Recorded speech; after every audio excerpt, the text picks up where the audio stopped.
9 মে এবং 10 মে এই চট্টগ্রামে অনুষ্ঠিত হতে যাচ্ছে বাংলাদেশ জাতীয়তাবাদী দল বিএনপির 3টি অঙ্গ ও সহযোগী সংগঠন যুবদল, স্বেচ্ছাসেবক দল, ছাত্র দলের সমন্বয়ে 2 দিনব্যাপী কর্মসূচি যথাক্রমে তারুণ্যের সমাবেশ, তারুণ্যের সেমিনার ও সমাবেশ।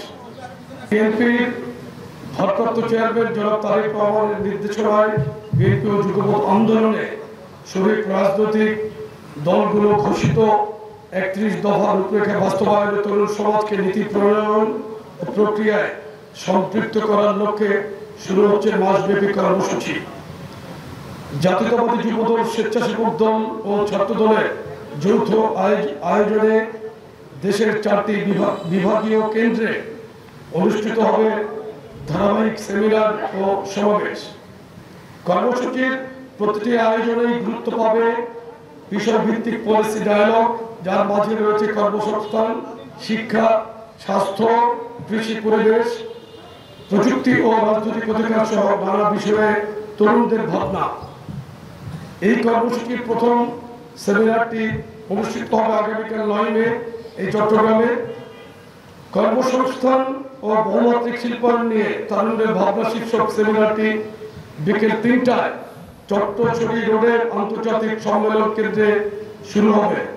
এতে প্রধান অতিথি হিসেবে উপস্থিত থাকবেন বিএনপির জাতীয় স্থায়ী কমিটির অন্যতম সদস্য জনাব আমির খসরু মাহমুদ চৌধুরী। আলোচক হিসেবে অংশ নেবেন, সেমিনারে আলোচক হিসেবে অংশ নেবেন ঢাকা বিশ্ববিদ্যালয়ের শিক্ষক ও বিশ্লেষক ডক্টর আব্দুল্লাহ আল মামুন, যুক্তরাষ্ট্রের কর্নেল ইউনিভার্সিটির শিক্ষক ডক্টর জামাল উদ্দিন, জাহাঙ্গীরনগর বিশ্ববিদ্যালয়ের অধ্যাপক ডক্টর নাহারিন খান, রাজনৈতিক বিশ্লেষক ও অ্যাক্টিভিস্ট ডক্টর জাহিদুর রহমান, বিশিষ্ট চলচ্চিত্র নির্মাতা মাহবুব রশিদ বান্না, বিশ্বখ্যাত টেকনোলজি কোম্পানি ওরাকলের senior engineering manager Muntasir Mamun, online activist Saeed Abdullah, যুক্তরাষ্ট্রের সেন্টেন্ডার ব্যাংকের সিনিয়র ডিরেক্টর শওকত রাব্বি এবং বাংলাদেশের সর্ববৃহৎ ডিজিটাল প্ল্যাটফর্ম পাঠাও এর সিইও ফাহিম আহমেদ। সেমিনারের পরদিন অর্থাৎ 10 মে চট্টগ্রামের ঐতিহাসিক পলো গ্রাউন্ড মাঠে আয়োজন করা হবে তারুণ্যের রাজনৈতিক অধিকার প্রতিষ্ঠার সমাবেশ। বৃহৎ এই সমাবেশে প্রধান অতিথি হিসেবে উপস্থিত থাকবেন বিএনপির সম্মানিত মহাসচিব জনাব মির্জা ফখরুল ইসলাম আলমগীর। এই সমাবেশ হবে তারুণ্যের এক মহামিলন।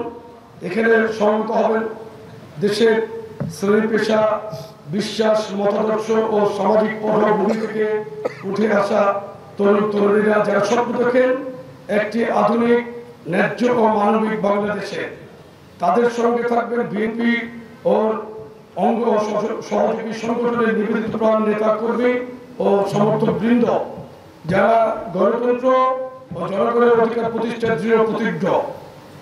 এই ঐতিহাসিক সমাবেশে তারা শুধু উপস্থিত থাকবেন না, বরং নিজেদের হৃদয়ের গভীর থেকে উঠে আসা আশা, আকাঙ্ক্ষা, অভিজ্ঞতা ও স্বপ্নগুলোকে প্রকাশ করবেন। একই সঙ্গে মনোযোগ দিয়ে শুনবেন বিএনপির ভবিষ্যৎ দিক নির্দেশনা, নীতিমালা ও কর্ম পরিকল্পনা, যা তাদের এই স্বপ্ন পূরণের সেতু বন্ধন হয়ে উঠতে পারে। পরবর্তীতে ধারাবাহিক কর্মসূচি অনুষ্ঠিত হবে খুলনা, বগুড়া ও ঢাকায়। এসব সেমিনার ও সমাবেশে রাজনৈতিক পরিচয়ের ঊর্ধ্বে উঠে বিভিন্ন শ্রেণী পেশার তরুণ প্রতিনিধি, শিক্ষার্থী, চিন্তাবিদ, উদ্যোক্তা ও বক্তারা অংশ নেবেন। আলোচনায় উঠে আসবে তারুণ্যের ক্ষমতায়নে একটি আধুনিক, মানবিক, নিরাপদ বাংলাদেশ গঠনের রূপরেখা। বিএনপির ভারপ্রাপ্ত চেয়ারম্যান জনাব তারেক রহমান বিশ্বাস করেন তরুণরা দলের চালিকা শক্তি। আগামী বাংলাদেশ বিনির্মাণ করতে তরুণদের সম্পৃক্ততার বিকল্প নেই। তাই তিনি তরুণদের নিয়ে এই আয়োজনের পরিকল্পনা করেছেন। বিএনপি তারুণ্য নির্ভর দল হিসেবে সবসময় তরুণদের মূল্যায়ন করছে। এই আয়োজন তারই বহিঃপ্রকাশ।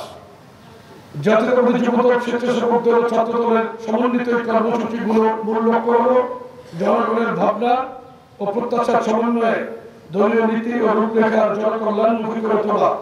আমরা জনগণের মতামত ও চিন্তা ভাবনা সংগ্রহ করব, যার ভিত্তিতে আমাদের রাজনৈতিক ও সামাজিক নীতিগুলোকে আরো জনকল্যাণমুখী ও মানুষের বাস্তব চাহিদার সঙ্গে সামঞ্জস্যপূর্ণভাবে পরিমার্জন করতে পারব। বিশেষ করে তরুণ প্রজন্মের আগ্রহ, সম্পৃক্ততা ও সক্রিয় অংশগ্রহণের মাধ্যমে আমরা নীতি নির্ধারণ প্রক্রিয়াকে আরো জনমুখী ও জনগণের কাছে দায়বদ্ধ করে তুলতে চাই। এর মাধ্যমে আমরা গণতান্ত্রিক বাংলাদেশে একটি স্বচ্ছ ও জবাবদিহিমূলক সরকার ব্যবস্থা এবং সকল শ্রেণী পেশার মানুষের অন্তর্ভুক্তিমূলক উন্নয়ন ও সমৃদ্ধি নিশ্চিত করতে পারব।